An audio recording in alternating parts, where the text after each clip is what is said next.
Hello दोस्तों, नमस्कार। PSI वाली क्लास में आप सभी का करता हूं स्वागत। मैं हूं सूरजमल राठौड़। एक बार फिर से आपके साथ जुड़ चुका हूं ऑनलाइन एजुकेशन हब के यूट्यूब चैनल पर।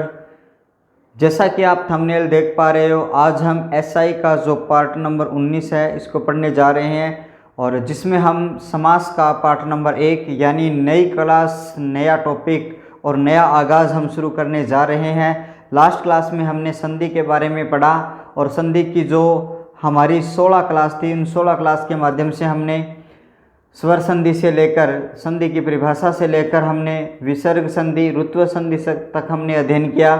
और मैंने आपको ये बताया था कुछ बचे हुए जो पार्ट हैं, यानी संधि के जो अपवाद हैं, संधि का जो अहन का नियम है, संधि का जो न हलंत का नियम है, संधि का जो सम और प्रे का जो नियम है, उन सब नियमों की बात मैंने अलग अलग छोटे छोटे वीडियो क्लासेस के माध्यम से मैंने करवा दी है। उनकी भी क्लासेस है, वो आपको हमारी जो ये प्लेलिस्ट है एसआई की प्लेलिस्ट, उसमें आपको मिल जाएगी, जिसका लिंक आपको डिस्क्रिप्शन में मिल जाएगा, आई बटन में भी मिल जाएगा। और आप इस यूट्यूब चैनल की जो प्लेलिस्ट है उसमें जाके एसआई को सर्च करोगे तो वहाँ पे आपको अच्छी तरीके से मिल जाएगी। आशा करता हूँ कि आप सब अच्छे होंगे, बढ़िया होंगे, और आपकी पढ़ाई है वो भी बढ़िया चल रही होगी। और अब जुड़ जाइए मेरे साथ, अगले आधे घंटे तक हम समास के टॉपिक पर बात करने वाले हैं। बड़े ही आराम से मैं इस टॉपिक को पढ़ाने वाला हूँ। बड़े अच्छे तरीके से मैंने पूरी डिटेल से इस टॉपिक को पहले भी बहुत बार पढ़ा चुका हूँ, लेकिन ये अलग हमारी प्लेलिस्ट है, तो हम इसी प्लेलिस्ट के दौरान हम इस टॉपिक को शुरू कर रहे हैं। पहला जो टॉपिक हमारा था समास का, जिसको हमने पूरा कर लिया। आज हम जैसे देख पा रहे हो आप, एसआई का जो 19वां पार्ट है, जिसमें समास हम पहला पार्ट हम शुरू करेंगे, जिसमें हम समास का शाब्दिक अर्थ क्या होता है, समास का अर्थ क्या होता है, समास है वो किन शब्दों से मिलकर बना होता है, और समास की परिभाषा क्या होती है, और किस तरीके से हम समास की परिभाषा का निर्माण करते हैं, उसके बारे में हम बात करेंगे। और साथ ही साथ में हो सकता है टाइम रहा तो परिभाषा के साथ में हम समास के जो प्रकार हैं महत्वपूर्ण रूप से समय की जब जैसी दरकार रहेगी उसी तरीके से हम हमारा जो इस क्लास है उसको आगे हम बढ़ाते चले जाएंगे।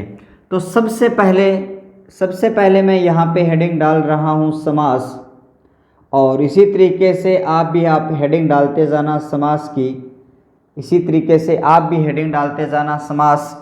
और समास संधि हो, समास हो, उपसर्ग हो, प्रत्यय हो, निश्चित रूप से आपकी 1 या 2 प्रश्न का वेटेज यहाँ पे रहता है, कम से कम 2। और हम एसआई की बात करें, हमारा जो ये एसआई का मामला है उसमें कम से कम 4 प्रश्न या 5 प्रश्न आपके पूछे जाएंगे।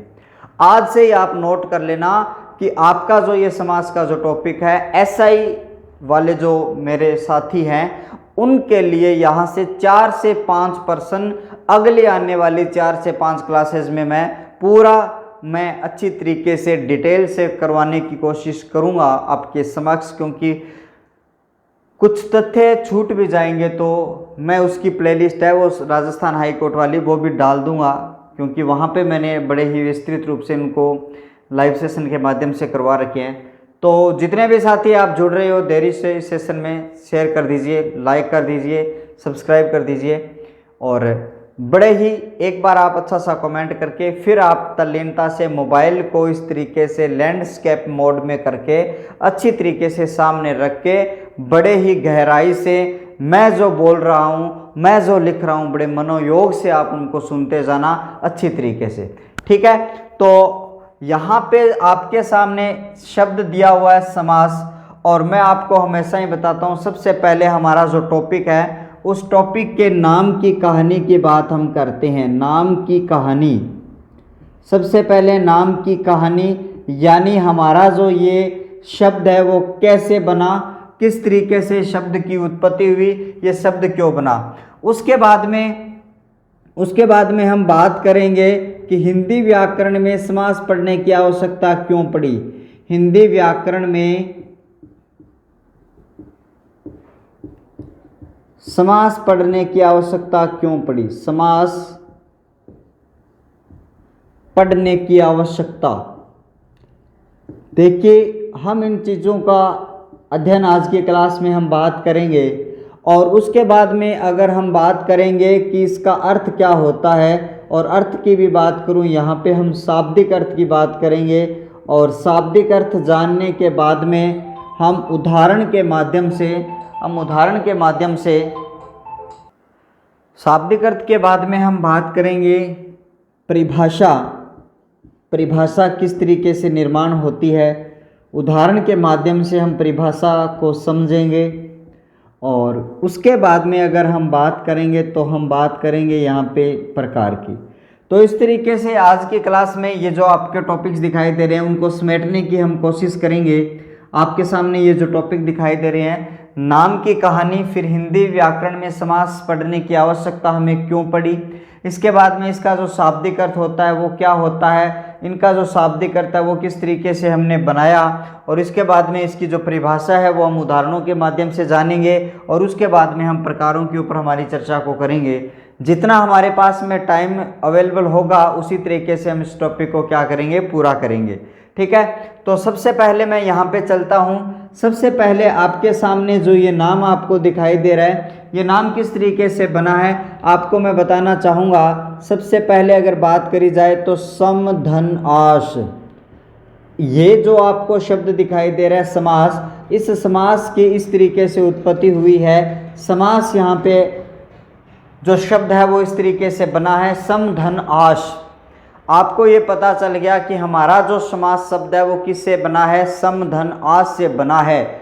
तो फिर यहाँ पे उसके बाद में आपके दिमाग में डाउट ये भी आएगा कि भाई यहाँ पे सम क्या होता है और यहाँ पे आश क्या होता है। इन दोनों की बात हम करेंगे। यहाँ पे आपके सामने सम क्या होता है और यहाँ पे आपके सामने आश क्या होता है, उसकी भी बात मैं आपको बताऊं। तो सबसे पहले अगर मैं आपको बताऊं, आपके समक्ष जो सम दिखाई दे रहा है ये तो भाई क्या होता है, आपका उपसर्ग। क्या होता है, ये उपसर्ग होता है। सम क्या होता है, आपका उपसर्ग होता है। इसके बाद में आश आपका जो शब्द दिखाई दे रहा है ये आपका क्या होता है, ये भाई आपका क्या होता है, ये प्रत्यय होता है। ठीक है, आपके पास आपको पता चल गया कि भी सम और आस, सम आपका उपसर्ग है और ये आपका आस क्या है, प्रत्यय है। तो आप कुल मिलाकर आपको ये भी पता चल गया होगा उपसर्ग हो या फिर प्रत्यय हो, ये दोनों ही क्या होते हैं, शब्दांश होते हैं। ये दोनों ही क्या होते हैं, शब्दांश होते हैं। तो आपको ये भी पता चल गया होगा कि भाई सम यहाँ पे शब्दांश है और आस भी यहाँ पे क्या है, शब्दांश है। और शब्दांश का मतलब क्या होता है, यहाँ पे शब्द नहीं है, शब्दों का अंश मात्र है। और उपसर्ग हो या फिर प्रत्यय हो, आपके दोनों ही क्या होते हैं, शब्दांश ही होते हैं। अब उपसर्ग क्या होते हैं आप जानते होंगे, लेकिन यहाँ पर भी हमें जान लेना आवश्यक है कि उपसर्ग आपके क्या होते हैं, वे शब्दांश जो किसी विकारी शब्द के पूर्व जुड़कर, वे शब्दांश, अच्छी तरीके से सुनना कि वे शब्दांश किसी विकारी शब्द के पूर्व जुड़कर उनके अर्थ में परिवर्तन और चमत्कार पैदा कर दे, उसके अर्थ में चमत्कार और अर्थ में परिवर्तन कर दे या उसके अर्थ में विशेषता ला दे, उसे क्या कहा जाता है, उपसर्ग कहा जाता है। कुछ मेरे साथी हैं वो उपसर्ग की परिभाषा इस प्रकार भी करते होंगे कि वे शब्दांश किसी शब्द के पूर्व जुड़कर या आगे जुड़कर। तो आपको एक चीज़ याद रखना है, यहाँ पे केवल आपको शब्द नहीं बोलना है, शब्द तो बहुत सारे होते हैं, लेकिन आपको ये बोलना है कि विकारी शब्द के पूर्व जुड़कर। आगे भी आपको ध्यान नहीं रखना है, केवल और केवल आपको ये शब्द याद रखना है, पूर्व जुड़कर उसके अर्थ में चमत्कार उत्पन्न कर दे, उसे तो आपका उपसर्ग कहा जाता है। ये तो आपका कहाँ जुड़ता है, विकारी शब्द के ये पूर्व में जुड़ता है। और उसके बाद में प्रत्यय आपको दिखाई दे रहा है, ये कहाँ जुड़ता है, ये प्रत्यय है वो आपका पीछे जुड़ता है। यानी वे शब्दांश किसी मूल शब्द यानी विकारी शब्द के अंत में जुड़े, उसके पीछे जुड़े, उसे हम क्या कहते हैं, प्रत्यय कहते हैं। आपको पता चल गया। इसके बाद में आगे देखिए, आपके समक्ष ये जो सम दिखाई दे रहा है वो क्या है, संस्कृत का उपसर्ग है। ये क्या है भाई, ये संस्कृत का उपसर्ग है। ये भी आपको अच्छी तरीके से क्या रखना है, याद रखना है। ये भी क्या है, आपका संस्कृत का उपसर्ग है। फिर आप कहोगे जी हिंदी वाला जो सम है वो कैसा होता है, और ये आपका क्या होता है, हिंदी वाला सम होता है जिसके नीचे क्या नहीं होती, जिसके नीचे हलंत नहीं होती है। इसके नीचे क्या नहीं होती है, आपकी हलंत नहीं होती है, ये आपको ध्यान रखना है। ठीक है, ये तो आपका संस्कृत का उपसर्ग है और ये आपका हिंदी का उपसर्ग है। ठीक है, अब देखिए यहाँ पे जो सम है, इस शब्द में इसका अर्थ क्या है, आप इसको कह सकते हो निकट, इसका अर्थ आप ले सकते हो समीप, और इसका अर्थ आप ले सकते हो पास। यानी आपके समक्ष जो सम उपसर्ग दिखाई दे रहा है, इस सम का जो अर्थ यहाँ पे हुआ वो क्या हुआ, वो देखिए यहाँ पे निकट है, समीप है और पास है। लेकिन व्यवहारिकता में जब इस सम शब्द का अर्थ देखते हैं तो इसका अर्थ क्या होता है, समान होता है। लेकिन जो उपसर्ग और प्रत्यय होते हैं, जिन शब्दों के साथ में ये जुड़ते हैं, उसी प्रकार से अपना अर्थ क्या करते रहते हैं, ये ग्रहण करते रहते हैं। तो यहाँ पे ज़्यादा आपको घबराने की आवश्यकता नहीं है। तो इसका अर्थ हो गया निकट, समीप और पास। अब उसके बाद में जो आस प्रत्यय है आपका, आस जो प्रत्यय, इसका मतलब क्या होता है, बिठाना। आस प्रत्यय है जिसका मतलब क्या होता है, बिठाना। अब हम बात करेंगे, अब हम यहाँ पे बात करेंगे, अब देखिए हम यहाँ पे बात करेंगे, कुल मिलाकर आपको पता चल गया होगा कि भाई जब सम का अर्थ आपके सामने आ रहा है कौन सा, पास, निकट या समीप, और आपका आस का अर्थ आ रहा है यहाँ पे बिठाना, तो जब दोनों को जोड़ा गया तो शब्द क्या बना, यहाँ पे दोनों को जोड़ा गया तो शब्द यहाँ पे बन गया समास। और यहाँ पर इन दोनों को जोड़ा गया, इन दोनों को जब जोड़ा गया तो इनका अर्थ क्या मिल गया, पास बिठाना, या फिर पास बिठाना भी इसका अर्थ हो गया। फिर आप कह सकते हो जी यहाँ पे निकट बिठाना हो गया, या फिर इसको ये कह सकते हो समीप बिठाना भी हो गया। भाई किसी तरीके से आप इसका अर्थ यहाँ पे ग्रहण कर सकते हो, किसी तरीके से इसका अर्थ आप ग्रहण कर सकते हो। जब इन दोनों को जोड़ा तो समास बना, तो इन दोनों को जोड़ा तो यहाँ पे निकट, पास या समीप बिठाना बन गया। यहाँ पे क्या हो गया, इनका अर्थ यहाँ पे बन जाता है। ठीक है, ये बात आपको यहाँ पे पता चल गई होगी। अब हम बात करें कि भाई समास का जो शाब्दिक अर्थ, यहाँ पे समास का जो अर्थ है वो यहाँ पे हो गया पास बिठाना। ठीक है, तो यहाँ पे जो समास का शाब्दिक अर्थ है, इस वाले पार्ट को मैं यहाँ पे हटा रहा हूँ, इनकी बात अपने स्टेप बाय स्टेप अपने करने वाले हैं। अब अगली जो हेडिंग आप डालोगे, अगली जो हेडिंग आप डालोगे,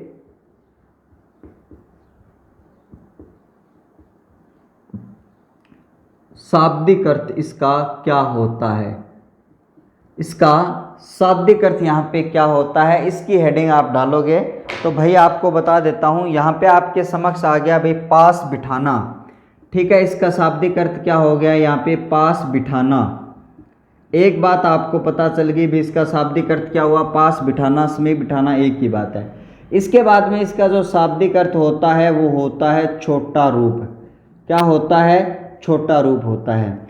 इसके बाद में अगर इसके शाब्दिक अर्थ की बात करूं तो संक्षेप करना होता है। क्या होता है, संक्षेप करना होता है।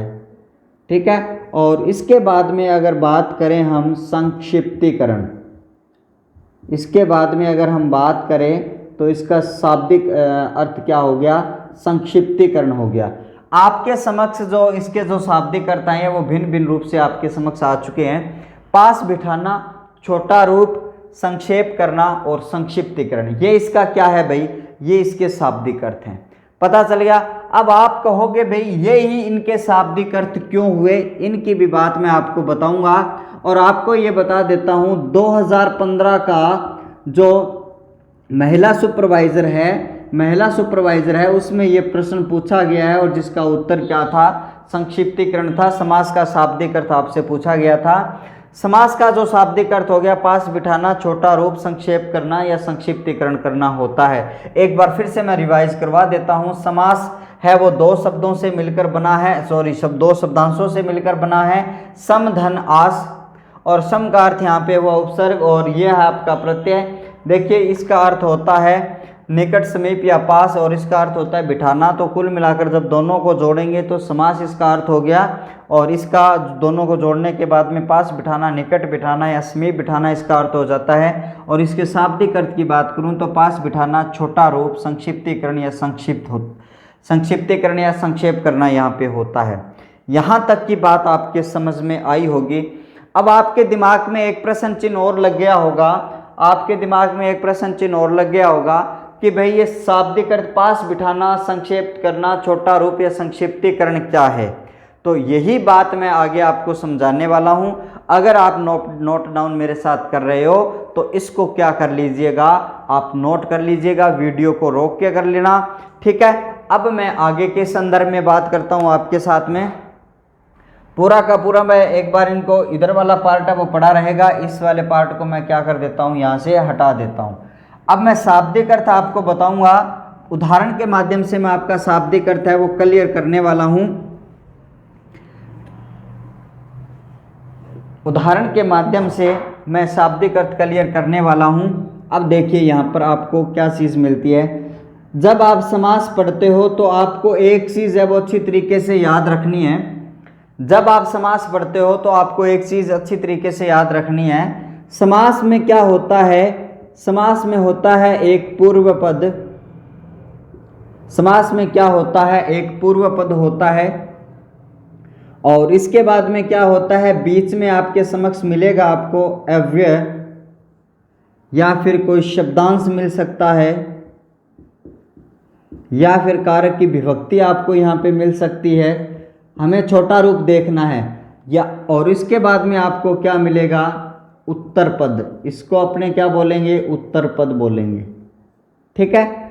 आपको सबसे ज़्यादा याद रखना है क्या कि यहाँ पर जो सबसे पहले मिलेगा उसको पूर्व पद भी कह सकते हैं, या फिर इसको क्या कह सकते हैं, प्रथम पद भी कह सकते हैं, याद रखना। और इसके बाद में अवयव है, शब्दांश है या फिर विभक्ति है, ये आपको यहाँ से बीच में मिल जाती है। और यहाँ पे जो उत्तर पद आपको मिल रहा है उसको अपने क्या कह सकते हैं, द्वितीय पद आपको यहाँ पे इसको कहना है, द्वितीय पद कहना है, या फिर आपको इसको उत्तर पद कहना है, ठीक है। समास में आपको एक चीज़ याद रखनी है, आपको ये पता होना चाहिए कि समास में जो पहला शब्द होता है वो पूर्व पद होता है। अगर विग्रह किया हुआ मिल गया तो वहाँ पे अवयव, शब्दांश या विभक्ति आपको मिलेगी, और उसके बाद में आपको क्या मिलेगा, उत्तर पद यहाँ पे आपको मिलने वाला है, उत्तर पद मिलने वाला है।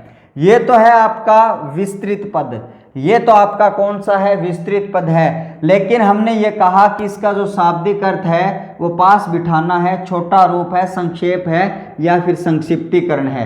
ये छोटा रूप है। इस छोटे रूप को यहाँ पे, ये तो बड़ा रूप है लेकिन इसको छोटे रूप में हम बात करें, छोटे रूप में हम बात करेंगे तो आप प्रथम शब्द को और द्वितीय शब्द को क्या लेके आओगे, पास पास लेके आओगे, पास पास बिठाओगे, छोटा इसका रूप कर दोगे, संक्षिप्तीकरण कर दोगे, यहाँ पे संक्षेप कर दोगे।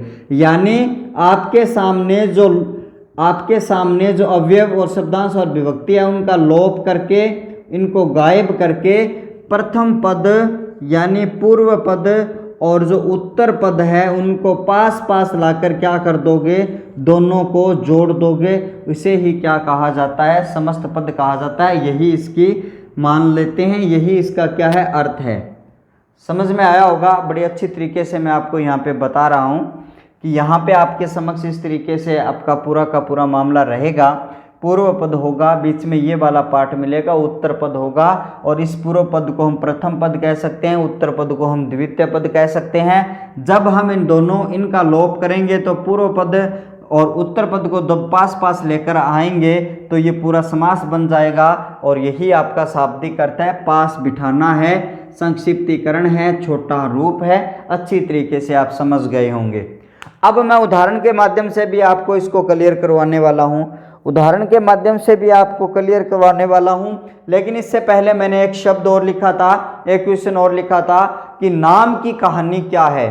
तो नाम की जो कहानी है वो इसके साथ साथ में भी बता देता हूँ। यानी ये तो थी नाम की कहानी, सॉरी, हिंदी व्याकरण में इसकी आवश्यकता क्यों पड़ी वो बात मैं आपको यहाँ पे बता देता हूँ, ठीक है। ये बात आप अच्छी तरीके से नोट कर लो। अब हम बात करें कि मैंने आपको बताया कि हिंदी व्याकरण में क्यों आवश्यकता पड़ी समास पढ़ने की, उसके ऊपर भी हम बात कर लेते हैं थोड़ी सी।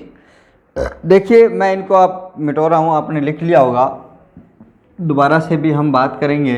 छोटा रूप, संक्षिप्तीकरण है, इन सब की बातें हम दोबारा करेंगे थोड़ी थोड़ी, जैसे जैसे हमें आवश्यकता पड़ेगी उनकी बात हम करते रहेंगे। अब देखिए आपके सामने मैं एक उदाहरण लिख रहा हूँ। आपके सामने मैं एक उदाहरण लिख रहा हूं, रेल पर चलने वाली गाड़ी। रेल पर चलने वाली गाड़ी। आपके सामने ये शब्द दिखाई दे रहा है, पूरा शब्द जो वाक्यांश है वो दिखाई दे रहा है, इसको वाक्यांश कहेंगे हम। रेल पर चलने वाली गाड़ी। अगर आप ये मान के चलो कि आज हमारे पास में समास जैसा एक टॉपिक है हिंदी में, एक प्रकरण है हिंदी में जिसका हम अध्ययन करते हैं, और शब्द जो वाक्यांश होते हैं उन वाक्यांशों को एक शब्द के रूप में कन्वर्ट कर देते हैं, यानी बदल देते हैं। आपके सामने एक शब्द वाक्यांश दिखाई दे रहा है कि रेल पर चलने वाली गाड़ी जा रही है। अब मैं एक वाक्य लिख देता हूं। अब इस वाक्य को मैं इस तरीके से लिख देता हूं, ये जो वाक्य है कि इस तरीके से मैं लिख देता हूं, वहां रेल पर चलने वाली गाड़ी जा रही है। आपके सामने ये जो पूरा एक वाक्य मैंने लिखा, एक वाक्य मैंने लिख दिया है कि वहां रेल पर चलने वाली गाड़ी जा रही है। इस वाले शब्दांश को हमने इस तरीके से पढ़ा, रेल पर चलने वाली गाड़ी। हमारे पास में समास जैसा टॉपिक नहीं होता तो हम इसको ऐसे ही बोलते, आज तक हम ऐसे बोलते। लेकिन जब हमारे पास में समास आ गया है तो इस वाले भाई साहब को हम कैसे बोलते हैं कि वहां रेलगाड़ी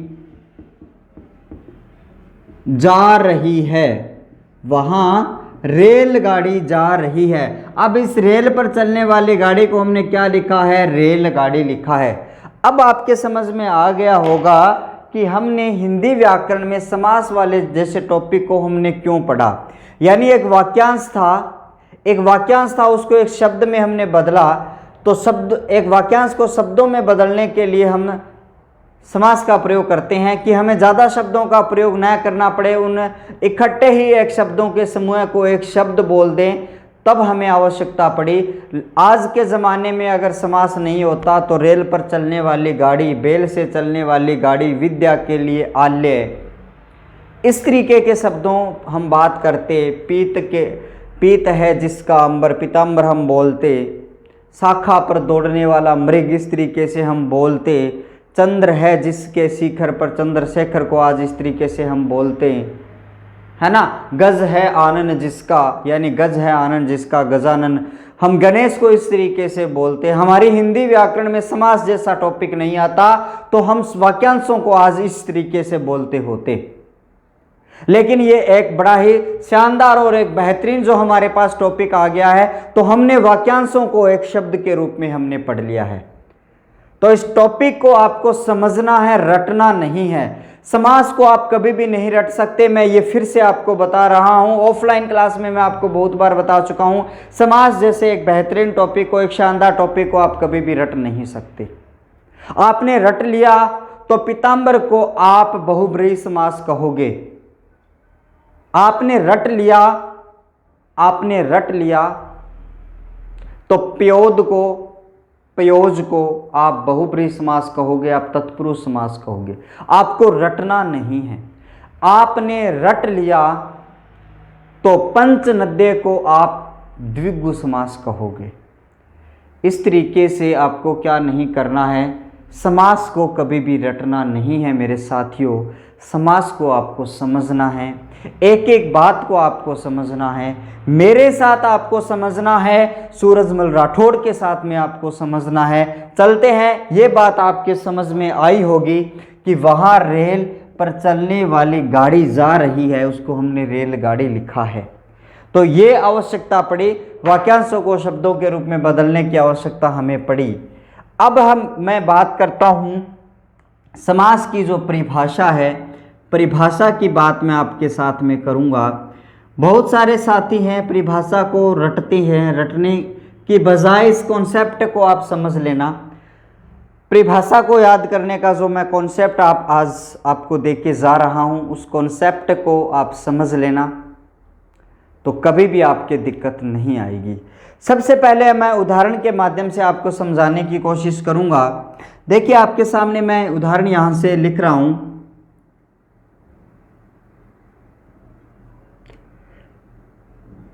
पवन से चलने वाली चक्की। आपके सामने ये है एक वाक्यांश, आपके समक्ष ये है वाक्यांश, और मैंने सबसे पहले अभी थोड़ी देर पहले बताया कि इसमें पूर्व शब्द है उसको याद रखना है, बीच में जो पार्ट आता है उसको याद रखना है, और आपको उत्तर पद याद रखना है।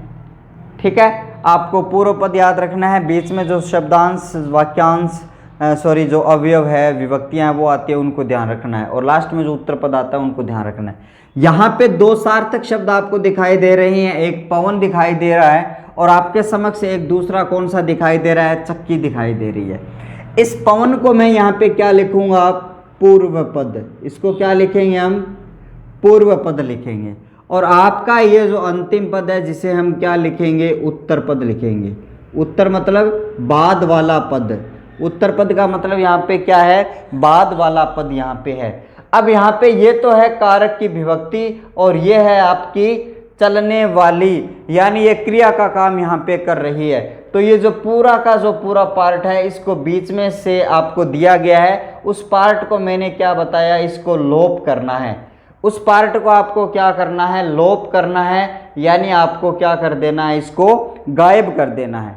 ठीक है, यहाँ तक आपके समझ में आया। फिर मैंने आपको क्या बताया कि पहला जो पद है और जो दूसरा जो पद है इन दोनों को क्या लेके आते हैं, निकट लेके आते हैं। इन दोनों को आप पास पास लेके आओगे तो शब्द आपका क्या बन जाएगा, पहला शब्द है पवन उसका रह जाता है पन, और दूसरा जो शब्द है चक्की, और दोनों को जब जोड़ेंगे तो भाई शब्द क्या आ गया, पन चक्की आ गया। या फिर आप इसको पवन चक्की भी कह सकते हो, पन चक्की, या फिर आप इसको क्या कह सकते हो, पवन चक्की कह सकते हो। आपके समक्ष एक वाक्यांश था, इस वाक्यांश को हमने पवन चक्की में बदला। यही जो प्रोसेस है वो क्या कहलाता है, आपका समास कहलाता है। ये उदाहरण मैंने आपको क्यों बताया, हमें परिभाषा का निर्माण करना है। हमें क्या करना है, परिभाषा का निर्माण करना है, हमें रटना बिल्कुल भी नहीं है। आपके सामने ये है, इससे मैं परिभाषा का निर्माण कर रहा हूँ, फिर मैं इसके नीचे परिभाषा यहाँ पे लिखूंगा भी, आपको ध्यान रखना है।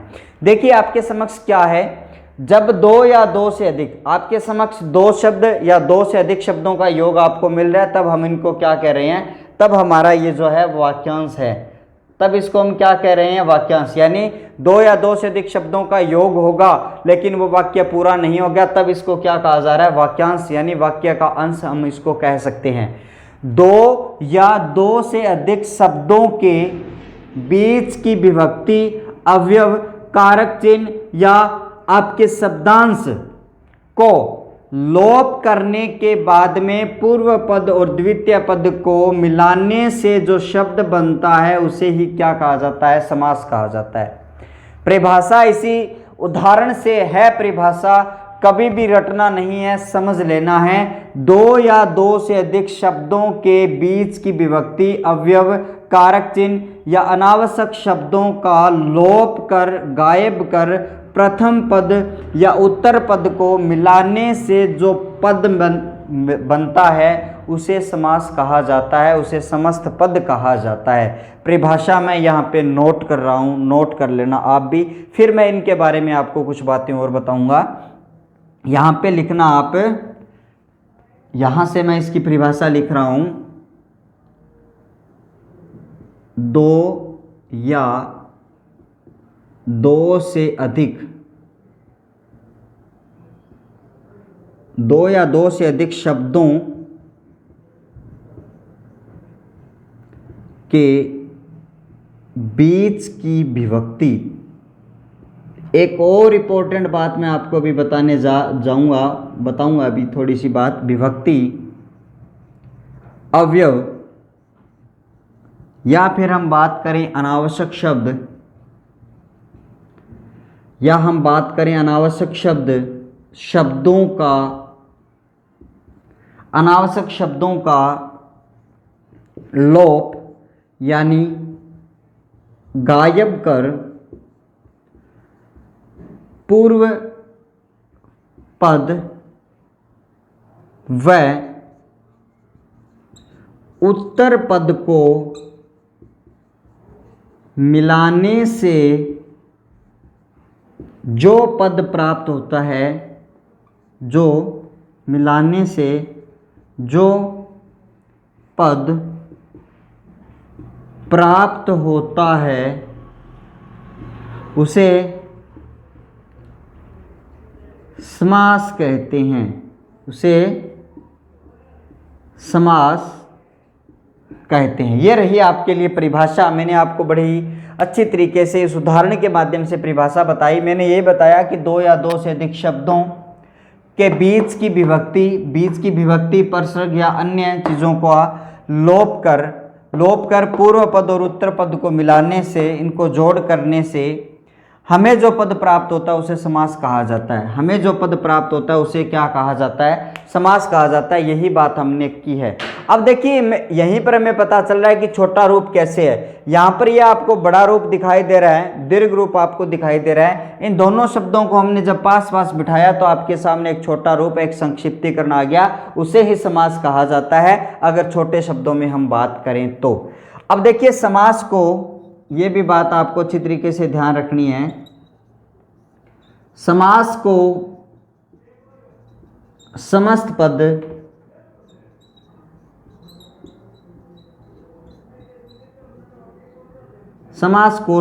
पद कहते हैं।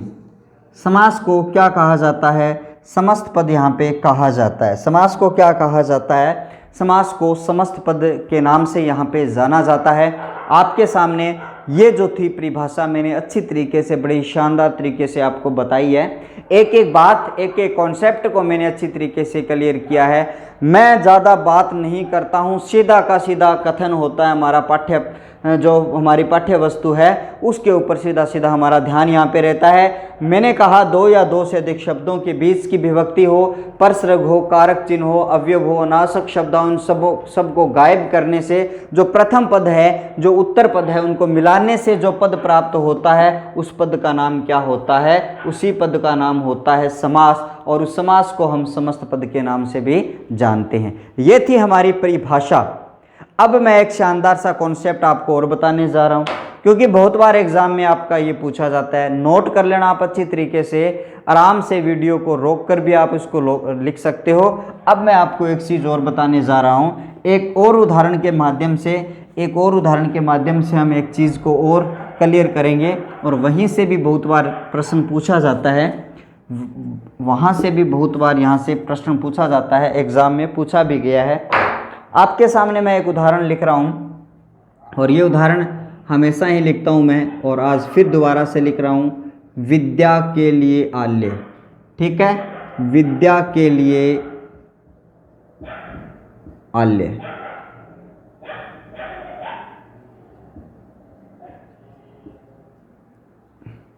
विद्या के जो लिए आल्य, यहाँ पे मैंने शब्द लिखा है, सॉरी वाक्यांश लिखा है। इस वाक्यांश को समझना, दो या दो से अधिक शब्दों का योग है। और यहाँ पे आपको क्या दिखाई दे रही है? कारक की विभक्ति आपको दिखाई दे रही है, यानी कारक का चिन्ह आपको दिखाई दे रहा है। कारक के चिन्ह को परसर्ग भी कहते हैं और कारक के चिन्ह को विभक्ति भी कहते हैं, ठीक है। एक इंपॉर्टेंट बात भी मैं आपको बताऊंगा अभी। यहाँ पे बीच में ये आपको दिखाई दे रहा है, और ये वाला जो पार्ट आपका कौन सा है? पूर्व पद आपको यहाँ पे दिखाई दे रहा है। और ये वाला जो पार्ट है आपका कौन सा है? ये वाला जो पार्ट है आपका उत्तर पद है, ठीक है। ये बात आपके समझ में आ गई। इसके बाद में हमने क्या किया था? हमने यही किया था, इसको हमें क्या करना है? गायब करना है, और इसको हमें जोड़ना है। दोनों को जब जोड़ेंगे, दोनों में संधि का नियम भी लग रहा है, और शब्द आपका क्या बन जाता है? विद्यालय बन जाता है। और विद्यालय बनने के बाद में इस शब्द को हमने क्या कहा? ये जो है हमारा समस्त पद है। ये क्या है? आपका समस्त पद है। अब आप कहोगे ये बात सर आप पहले भी बता चुके हो। हाँ, मैं पहले भी बता चुका हूँ, लेकिन यहाँ से जो प्रश्न पूछे जाते हैं उन प्रश्नों की बात मैं भी आपके साथ में करने वाला हूँ। आपके सामने ये वाला जो वाक्यांश दिखाई दे रहा है ना, ये वाला जो वाक्यांश आपको दिखाई दे रहा है, परीक्षा में पूछा जाता है समास में इसे क्या कहा जाता है। परीक्षा में पूछा जाता है इस वाले वाक्यांश को समास में क्या कहा जाता है। तो इस वाले जो पार्ट को समास में किस नाम से जाना जाता है? इस वाले पार्ट को भाई सामासिक विग्रह के नाम से, सामासिक विग्रह के नाम से इसको जाना जाता है। किसके नाम से जाना जाता है? इसको सामासिक विग्रह के रूप में के नाम में आपको यहाँ पे जाना जाता है, आपको पता चल गया। ठीक है, उसके बाद में इसको किस नाम से जाना जाता है ये मैंने लिख ही दिया है। इस पद को हम समस्त पद के नाम से जान सकते हैं। इस पद को हम समास के नाम से हम इसको जान सकते हैं। तो इस तरीके से इसको इसी तरीके से आपका ये माना जाता है। सामासिक विग्रह है, ये समस्त पद है या समास है, इस तरीके से आपको याद रखना है। दो चीजें क्लियर होगी कि ये वाक्यांश है वो सामासिक विग्रह कहलाता है और वाक्यांश का जो छोटा रूप है वो आपका क्या कहलाता है? समास या समस्त पद कहलाता है। लेकिन भाई आपसे ये पूछ ले कि आपने ये जो पूरा का पूरा दिमाग लगाया, ये पूरा का पूरा आपने प्रक्रिया की, यहाँ पे इसका आपने जो ट्रीटमेंट किया, इस पूरे मामले को किस नाम से जाना जाता है? इस पूरे मामले को किस नाम से जाना जाता है? ये बात मैं आपको बता देता हूँ। ये पूरा मामला है वो क्या है? सामासिक प्रक्रिया है। ठीक है, बहुत सारे कम मेरे जो साथी अध्यापक है वो ये आपको बात बताते हैं। इसको क्या कहा जाता है? ये सामासिक प्रक्रिया आपकी मानी जाती है। ये क्या मानी जाती है? आपकी सामासिक प्रक्रिया आपकी यहाँ पे मानी जाती है। तो यहाँ पे बहुत अच्छी बातें मैंने आज के वीडियो सेशन में बताई है। आशा करता हूँ कि आज की वीडियो आपके लिए बहुत ही कारगर, बहुत ही महत्वपूर्ण, बहुत ही शानदार, बहुत ही जानदार रही होगी। मैंने मेरा जो पूरा एफर्ट है वो 100% लगाया है। आप भी अपना 100% लगाकर अपने मित्रों तक, अपने ग्रुप में इनको शेयर कर दीजिए ताकि उन लोगों को पता चले कि यूट्यूब पर भाई कोई बंदा पढ़ा रहा है जो पूरी डिटेल से पढ़ाता है। ठीक है, मैंने बहुत सारे चैनल को देखा है। मैं ये नहीं कहता हूँ कि मैंने अधिगम कर लिया और छोड़ दिया। मैं हमेशा ही पढ़ता रहता हूँ। हर क्लास में मैं जब पढ़ाता हूँ तो कुछ नई बातें आपके समक्ष होती है। पुरानी क्लासें देख लेना, नई क्लासें देख लेना, कुछ ना कुछ नई बातें आपको ज़रूर मिलती है। ये मैं सीखता रहता हूँ। मेरे जो आदर्श है, मेरे जो बड़े हैं, लेकिन मैं भाई बहुत ही डिटेल में पढ़ाता हूँ। मेरा यहाँ पे शॉर्टकट नहीं है। मैं नहीं मानता कि हिंदी व्याकरण का कोई शॉर्टकट होता है। कोई रीजनिंग तो है नहीं यहाँ पे मैं शॉर्ट बताऊँ। ठीक है, इस तरीके से हमने आज की क्लास में समास की नाम की कहानी हमने जानी और आज की क्लास में हमने समास की आवश्यकता क्यों पड़ी वो हमने जाना। हिंदी व्याकरण समास की आवश्यकता क्यों पड़ी हमने वो जाना। शाब्दिक अर्थ हमने जान लिया है और समास की परिभाषा और ये समास का जो फॉर्मूला पूरा का पूरा जो अप्लाई होता है किस तरीके से, इसको क्या कहा जाता है। ये पूरा का पूरा मामला, ये जो वाक्यांश है उसको सामासिक विग्रह कहा जाता है और ये इस विग्रह से जो एक छोटा रूप निकल कर आता है उसको समस्त पद कहा जाता है। और भाई ये वाला जो पार्ट है वो परसर्ग विभक्ति कहा जाता है। अब मैं एक छोटी सी बात आपको और बताने जा रहा था। कुछ साथी परिभाषा में ये कहते हैं कि दो या दो से अधिक शब्दों के बीच की विभक्ति को हटाने से पहला पद और दूसरा पद जोड़ने से समास बन जाता है। केवल यहाँ पे विभक्ति नहीं होती है। ये आँख है, ये आप है ना एक ढर्रे से मत पढ़ना। यहाँ पे केवल विभक्ति नहीं होती है। विभक्ति तो केवल तत्पुरुष समास में होती है, ये आपको याद रखना है, क्योंकि विभक्ति वाला समास एक तत्पुरुष ही है। ये चीज़ आपको ध्यान रखनी है। यहाँ पे विभक्ति भी हो सकती है, यहाँ पे अवयव भी हो सकते हैं, यहाँ पे अनावश्यक शब्द भी हो सकते हैं, क्रियाएं भी हो सकती है, कुछ भी यहाँ पे हो सकता है। लेकिन उनको आपको क्या करना है? यहाँ पे गायब करना है, पहले और दूसरों को जोड़ना है और समास आपको कर देना है। ठीक है, कैसी लगी ये वीडियो कमेंट के माध्यम से ज़रूर बताओगे। आशा करता हूँ कि आप स्वस्थ होंगे। आपकी जो रीट की तैयारी है, एसआई की तैयारी है, एग्रीकल्चर सुपरवाइज़र की तैयारी अच्छी चल रही होगी। आपकी तैयारी अच्छी नहीं चल रही है तो आप पढ़ाई में लग जाओ और आने वाले दिन आपके सफलता के कदम चूमेंगे, यही मैं आशा करता हूं और यही मैं भगवान से प्रार्थना करता हूं कि जितने भी मेरे साथी हैं तैयारी कर रहे हैं, लगन से जी तोड़ मेहनत कर रहे हैं, उनको अपना लक्ष्य ज़रूर मिले। इसी आशा के साथ मैं आज की क्लास से मैं विदा लेता हूं। आपका बहुत बहुत धन्यवाद पूरी वीडियो को देखने के लिए। ज़्यादा से ज़्यादा एक बार फिर से कह रहा हूं भाई, शेयर ज़रूर कर देना, नए हो तो भाई सब्सक्राइब ज़रूर कर देना। आज के लिए इतना ही। थैंक यू, धन्यवाद, नमस्कार।